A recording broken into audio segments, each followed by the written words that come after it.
G'day, g'day. So, today I want to talk about something that is very near and dear to my heart.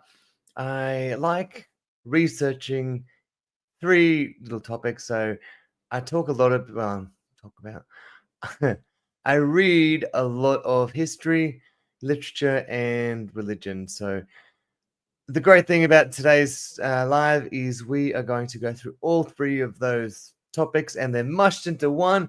It's got a little bit of political turmoil in there as well, but it's from the past, so we don't have to stress out about it. So it's nothing too much of a contemporary issue. We can learn about it because it's the past.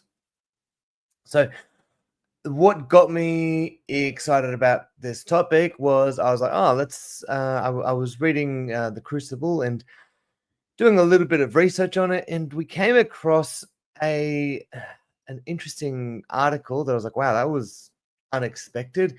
And it's a topic that I usually like to talk about when I'm discussing Arthur Miller's The Crucible, but not many people have the capacity to kind of think about that as an extra thing because we're deep diving into so many big topics that kind of affect the world and how everything's going. But getting onto this one is challenging to say the best. Challenging. Okay. So what I also like to use is AIs for saving time in research. So I've gone ahead and I've opened up a few pages that I thought, oh, I'll give you a bit of a synopsis, so a summary of what's going on with the Crucible if you were not familiar with it, which you might be if you studied in high school across the world. So I asked Perplexity AI for a synopsis of the Crucible. So Arthur Miller's The Crucible is a powerful play. Great. I love it how it says it's a powerful play. When I read people's work and when they say things like it's a powerful this, it doesn't read very well. So not ideal with your own writing. So anyway, they're talking about the Salem witch trials, which were happened in 1692. That's an important time period because it's pre-America, well, pre-United States of America. Therefore, this is while the kings and queens over in the old country in Europe was still in charge of the new place, which made things complicated, except there was a bit of difficulty at the time. Anyway, what it talks about is mass hysteria, false accusations, and the struggle for integrity in the face of overwhelming pressure. So, in short, the witch trials. The thing is, in this case in Salem, I think there was about 12 people who were involved. I forget the exact number. But when you look at the witch trials that were happening in Europe, we're talking in the thousands. So this is the thing that we'll remember historically. And then when you look at what the actual thing is, you're like, wow, that was a lot. So I won't go into it too much because I'll go off too much on tangent. So I don't need to tell you this. Okay, so give you a rundown. Okay, we're in Salem. Reverend Paris discovers daughter Betty, his daughter Betty, the niece Abigail, and other girls behaving strangely after being caught dancing in the forest. They can't be dancing. It's not appropriate. Can't dance. Okay, and basically they stress out about witchcraft, which makes sense for the time period. I mean, today we probably wouldn't, say, oh no, there's people dancing, witchcraft. Depends on the country, but it probably wouldn't do that. So this leads to a bunch of things. I won't go through everything because I don't want to give the whole play away. But let's have a look at who the main characters are before I delve into the thing that I was talking about. Yeah, who are the main characters in Crucible? So first of all, we've got this woman called Abigail Williams. So she is a former servant of the Proctors. This character is quite interesting because she is not accurate to the historical Abigail. which is quite interesting because when a person is making a film or a play, so when you think of like a Shakespeare play, oftentimes what happens is details are going to be changed in order to make the story flow. This happens in the Crucible as well, and even in movies that you might see that are based on a true story, because when you have a short amount of time to tell a story, you may need to limit certain details just to make the plot flow. But then there's this question of at which point is the person lying? So, yeah, careful with the true stories. Okay, so we've got Abigail Williams, you've got Elizabeth Proctor, which is John Proctor's honest and upright wife. So she was also a real person in the real in that time. We had Reverend John Hell because it was the reverends who were the people that said, okay, well, there's witchcraft, quick, fix it. So they had the jobs. And then you've got Reverend Samuel Paris as well, Mary Warren, and then a few other. Okay, I won't go into too much detail, but if you are wanting to learn about the text, not a bad option to it's fast and easy way. Ask ask a Google, ask an AI if you want to find just overview details. Best thing is always to read through the text. And I know we live in the modern age where we have films, so I'll tell you what. Although I would say the best thing to do is to read the text, I know that people are short for time sometimes. So if you want to save a little bit of time, what you can do as well is you could listen to the audiobook. My preference when I'm listening to audiobooks is I actually read the text while I'm listening to the audiobook at the same time. That is incredibly effective to get comprehension levels up. Like I find my memory goes up exponentially. Exponentially means really big. And when I do that tactic, and for me, I would do the triple threat. I would read the text, watch the film, and I would definitely listen to the audiobook as well. Sorry, yeah. Read, listen to audio, watch the film / play. That's the triple threat. So that's a few ideas of how to approach it. But having said that, yeah, it's I kind of want to just talk about this topic because the thing is, you're now concerned about witchcraft, right? The thing is, the text is not about witchcraft. It's about communism.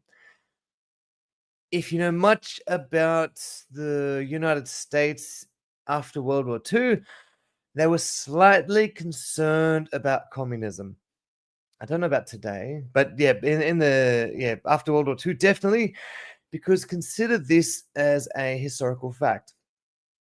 Prior to World War II, the communists and the fascists are, they don't really like the democratically elected countries with the republics, etc. So they've got a bit more of a friendlier relationship. But if you're one of the uber nerds, or I don't know, it's like, okay, would you judge me if you found out that I had read Mein Kampf? But yeah, if you are one of the people who knew that, if you're one of the uber nerd, ubermensch. Okay, anyway, that's a completely different reference. If you're one of those uber nerds who read that prior to World War II, you would have known that Hitler was going to turn on the Russians at some point. It was a partnership of convenience because their ideologies didn't quite fit together. So if you were that nerd. Having said that, the Hitler did turn on the what's it called on the communists during that war, and then Joseph Stalin managed to turn the war around, and he just brought it back, and he was winning that war. I mean, look, it cost a lot of Russian lives, but the Russians did turn it around. Now the problem was the Americans were now going, oh crap, there's all of these people amassing at the Japanese border. We've got a new piece of technology, big bomb. What we could do if we drop that bomb, maybe that's going to make them go mad. So anyway, that's a really gross oversimplification of what happened. But what I'm talking about is when we associate World War II and, what caused it to stop, we tend to associate, the dropping of the atomic bombs, which brought us into something called the atomic age, which we are currently in. And now the Russians were technically allies at this point with the Americans, which then meant they were like, oh, yeah, right, we're your friend because we're fighting the Nazis and, we're buddies. But they weren't close buddies because their ideologies were, and you're like, they weren't friends. They were the other sides. Which then meant you've got these, allies who are saying, oh, we got bombs. We got big bombs. We got such big bombs. We got the biggest bombs you've ever seen. I hope you don't get those bombs because we're going to be in trouble if you do. And then the Russians were like, hey, that big bomb? Check it out. This one's bigger. Anyway, so they had a bomb measuring contest. And the problem was, because of how big these bombs were, it meant that civilization could not continue if these two countries went to war together. So this thing called proxy wars started, otherwise known as the Cold War. That was, hopefully this synopsis helped to cover all of that. Due to the Cold War, the two countries weren't fighting each other directly, but they were very concerned about the other party's ideology. So there was this thing called the Red Scare, where there were certain, American characters who were saying, I think the communists are hiding underneath the beds. Therefore, we need to watch them all. So, causing some challenges, right? So, the Reds under the bed scare. This text was written around about that time. It's using the Salem witch trials and the hysteria. I mean, mass hysteria is a very gendered word. Ask me if you want to hear about that. But, so the mass hysteria where people just kind of go a bit nuts and they misbehave because they're like, oh no, we don't know how to fix this. And then they go a bit nuts. It's like the dancing plague. There was literally a dancing plague. I say dancing and dancing because I'm not from Australia, but sometimes I flip into my South African accent. Sometimes I go into my Aussie accent. And dancing is one of the words that I struggle with the pronunciation of. So anyway, the dancing plague, what happened was there were, I think it was this group of people who just, they caught dancing and they were actually dancing all the way till they died. So feel free to look up the dancing plague, but it was the whole thing. So hysteria does happen. There can be political reasons why hysteria is happening. And Arthur Miller was talking about his current issue that he was concerned about, using an old idea to explain the current one. It's useful. Now, the thing is, when we think of the Crucible, we think of witchcraft, we think of communism. Those are two very big ideas to be thinking about. Did you know, after World War II, there was this other thing happening? See, during World War II, there was, now, Nazis were much, how will I say this without being too offensive? Okay. Basically, they were more conservative. Therefore, I believe from memory, they were not as okay with having women fight on the front lines. I'm getting a phone call. All right, I'll call him back. Okay. Sorry. When the camera vibrates, that's because someone's calling the camera. I'll message him later.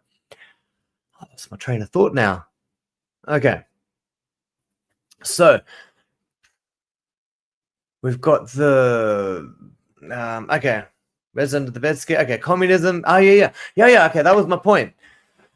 Okay, so I believe in America. Hold on, let me check the details so I can make sure I got it correct. When did women get the right to vote? Nice. Okay, which country? Australia. Wait. Blah, blah, blah. First wave women's suffrage, 1893 to 1930. Interesting. However, what's the one I'm thinking of? Oh, what? Berlin? 1904? Whoa, okay, what?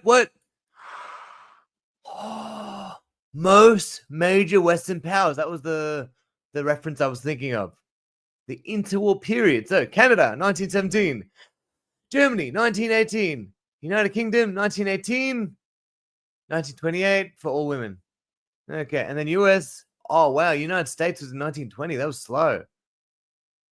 I mean, how did women vote before that? I don't think they did. Okay. So, all right. With reference, let's see, which one was on? I think I was on this one. Yeah. Okay. So, let's say the early 1900s, women got the right to vote, especially after World War One. There was this real push for like, okay, let's get some rights and stuff. So they got some rights, but also that was when communism that was invented in the 1850s, that became a political system because there was a changing in the chessboard of the world. Now, during World War II, so the Nazis were more conservative. They didn't let the women fight in the front lines. The Russians did. Now, I think the Americans, sounds like 1920, they were a bit more conservative, but I think they were, thinking, but I don't think they had women on the front lines. I can't remember. But having said that, if there were people on the front lines, there were probably males. Therefore, there must have been people at home getting these little pieces of metal and putting gunpowder inside of them. The metal is called a shell, otherwise known as a bullet when you put the top of it on, and then so they're making bullets, and I mean many other things as well, clothing as well. There was linen, but they were doing some very interesting things, doing things back home, and then all of the men come home from the war, and they're saying, "Whoa, what do you mean you're working? No, there's a kitchen that way. There's a job over there in the kitchen." And then all these women were like, whoa, we were in factories. And now they're being like, get in the kitchen. I'll show you which kitchen I was working. The industrial kitchen. And so that brought about something called second wave feminism. That was a really long-winded way to explain that. Having said that, I found a really interesting article that talked about it's from the University of, I can't remember. Okay, there we go. University of Algiers. And they're doing faculty foreign language. So it's people who are studying English. And what country is Algiers in? I bet you it's in Algeria. Algiers. It's the largest city in Algeria. But where is it? Okay, Algiers. Google Maps. I want to see it on a map. Okay.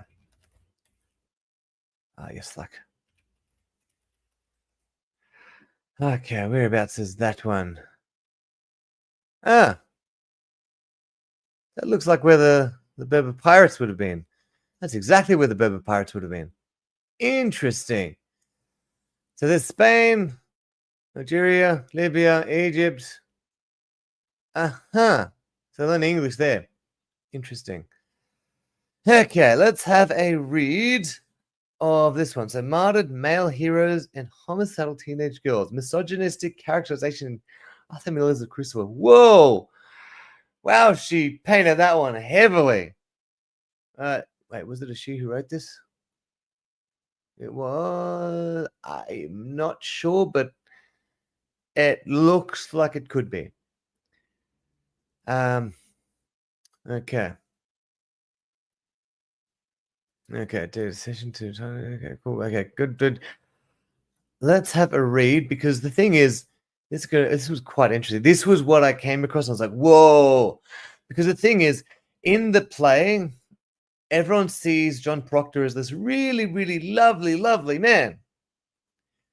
Now, Abigail Williams is a teenager. I think she's 16 or 17. How old is Abigail? Okay. How old is Abigail Williams in The Crucible? Oh yeah, there we go. She got she was aged at 17 years old. However, in the real Abigail was 11 or 12. So she was made a bit older, so that there could be a romantic story in there because that would be, yeah. Like, why did he even do that in his story? Anyway, what comment was he making? Okay, so in Arthur Mills, the Crucible, good finds, okay, relentless force of evil, yay!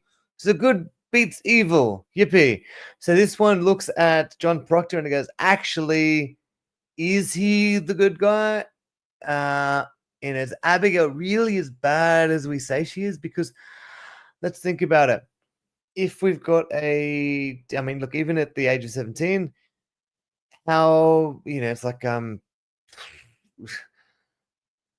is that someone who's next going to be like a prime minister? And, how much power do they have? Or is it a question of when there's chaos, you could be the most powerless person in a society and you can kind of jump and catch if you take away all of the things that make you ethical. Having that said, that we see Abigail as the evil one, but no one's really asking the question of like, well, it's like John Proctor does have in the story does have an affair with Abigail, even though he had a wife, which is even more messed up if you put the real Abigail in there. And so okay, but he is so wicked and antagonistic, too simplistic, and loaded with misogynistic biases. Why would a text created in the in I think it was when did the Crucible come out? When was the Crucible written? 53, that's right. Something important happened in 1954, but I forgot. Okay. My memory's terrible. Okay, anyway. Let's have a look see. So this one's only looking at the two characters. So if you're not familiar with the text, yeah, please do pause. Oh, sorry, no pause. You can't pause this. At a later time, go and research all the things, or even watch the film if you wanted to get an idea about it. Because ultimately, what it's talking about is the patriarchy. Patriarchal ideology. Note, I used the words ideology before. Communism, capitalism. Great. And now, on top of that, we've got feminist ideology. Is that an ideology? Masculinist ideology? I don't know. Oh, patriarchal. So in Greek, patera means the father. Therefore, patriarch means fatherish ideology. Okay. Therefore, man-focused ideology. Interesting. Okay, feminist criticism research argues that Miller reinforced the patriarchal beliefs of the goodness of the dominant masculinity and the inherent evilness of femininity through his characterization of Proctor and Abigail, which this is, okay, that line is what I always try to emphasize when I'm speaking with students about what to think about in the text, because more important than understanding the characters is the depth of analysis and what it's saying about the world. Because you don't tell the story, you want to show what that's teaching us about the world. And ultimately that is how good studying works. Okay. Yeah, blah blah blah. What I'll do, because I don't want to bore you with this whole thing because it goes through so much. God, I so go back and literally, like, there's so much. Just to give you a okay, spoiler alert. John Proctor, he's the good guy, and he gets put on trial, and then he gets hanged for, I can't remember what he did. He did something bad, and then they put him on trial, and then he copped it. But then we got this terrible, this femme fatale, and then, oh, interesting. So there was some slut shaming going on of a teenage girl. That's never happened. And then and it's kind of asking this question, like, who was John Proctor? What was his role? And it's kind of asking because at the moment we're in a postmodern society, which means we're no longer at a point where we just look at, okay, that's right, that's wrong. Everything is being revisited and re-questioned. So it's now asking, we think of in this play, everyone thinks of John Proctor as the goody good guy. He's a good guy. Yeah, look, he cheated on his wife, but he's the good guy. Ignoring the blatant what actually happened, or it's it's like, we're the good guys. Yes, we bombed that one city really, really, really, like more so than that other city that we all know about.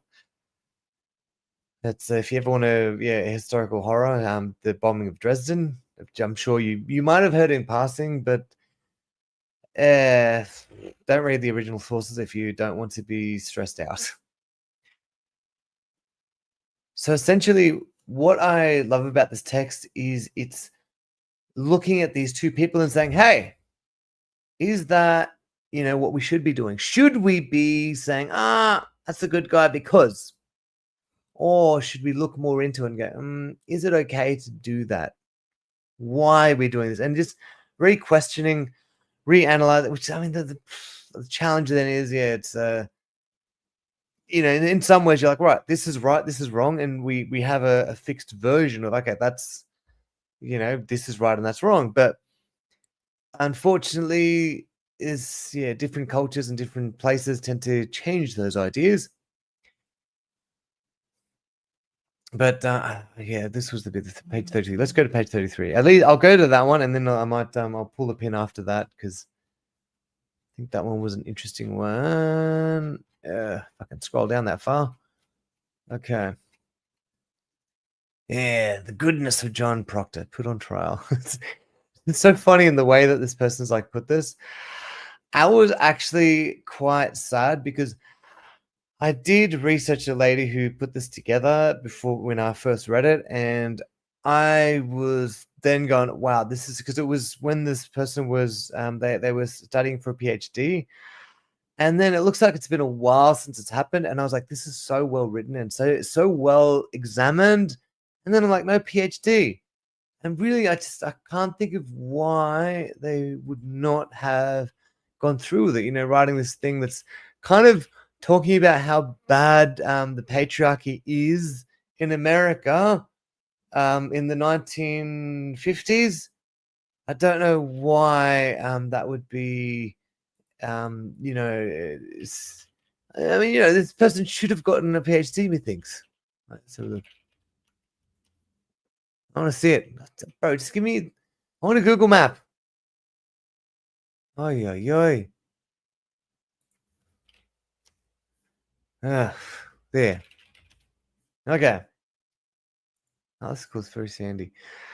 Okay, so this was written about this place all the way across the, the water over there on the other side of the US. Quite interesting. But let's have a look at our good John Proctor take. I kind of just want to have a look. So, analysis portrayal, yes, John Proctor's ambiguous affair with Abigail Williams. Like, bro. In Miller's play, the downfall of John Proctor starts when his former mistress Abigail accuses his wife of witchcraft, who I think, from memory, she did get, who was his wife? Yeah, Elizabeth. I want See how AI can just pick it up really quickly? Go. Okay. Give me a synopsis of the real. I think so fast. Blah, blah, blah. Oh, she was a tavern owner. That was a cool job. And she farmed. Okay. She was part of the infamous Salem witch trials. She was accused and convicted of witchcraft. Oh, that's traumatic. She was pregnant and then eventually raised. When the governor freed many prisoners. And then she broke up with him. Good job. Good job. Anyway, luckily she survived. But pretty hectic. Did you notice how the real one survives, but then this is, now we're talking about it, and you then have to think, is it going to happen in the play as well? So always compare with what you find. Okay. So let's see. And she's rejecting, however, is demonstrated in this section. John and Abigail's not simple passing affair between two wickles. Okay. This section will bring to attention to the fact that this affair is predatory in nature and that John Proctor, this fictionalized character, has groomed Abigail into entering the relationship, which, I mean, that's more like when you think about what the play is really going into, that's a bit more to it. And that's absolutely why John Proctor's actually not such a great guy. But you'd have to read it and then think about all these things yourself, because it's better to learn and understand things yourself than just, letting people tell you what to think. Okay. So I don't want to go into this too much more because I feel like this, okay, let me have a look. I had some things up that I wanted to kind of go through, but yeah, I kind of, I wasn't sure how I was going to do this live, but I figured, well, I'm always interested in historical topics, and I'm like, you know what, history really is like this revolving reel. My thought was I could probably talk about this stuff so much that would probably put you to sleep. So please feel free to play these lives while you're sleeping. And maybe I need to use a more sleeping voice. Let me know if you prefer a more sleepy voice, because that way then I can talk about history all the time. I had it up on this bloody page. Okay. Why would the person who made this article be concerned about this issue? I mean, look, I don't know. You figure it out. You figure it out. Okay, good. And then if you watch The Crucible, I've heard the 96 version's good. I mean, I like the one from the 50s because that's when, you know what I mean? Like, that's when the person made the first play, and then he can be like, hey, why are you making a movie that's making my play bad? Much more fun when you've got the author creating it. Like, we've got what I really liked is, if you're familiar with this one, The Handmaid's Tale. I really like, because what's her name? Hero of history. How can I forget one of my heroes' names? I forget my heroes' names all the time. Anyway, it was. No, this is annoying me. Atwood. Oh, isn't it annoying how you forget things? Okay, so Margaret Atwood was very, helping out with preparing The Handmaid's Tale, which as a TV show, which is why, look, I gotta say, as far as how well it's presented, fantastic. And Peggy's the main character.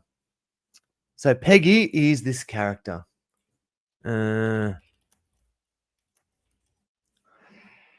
She's this little side character in this show called Mad Men, who initially you're like, she's got nothing. She got nothing going on.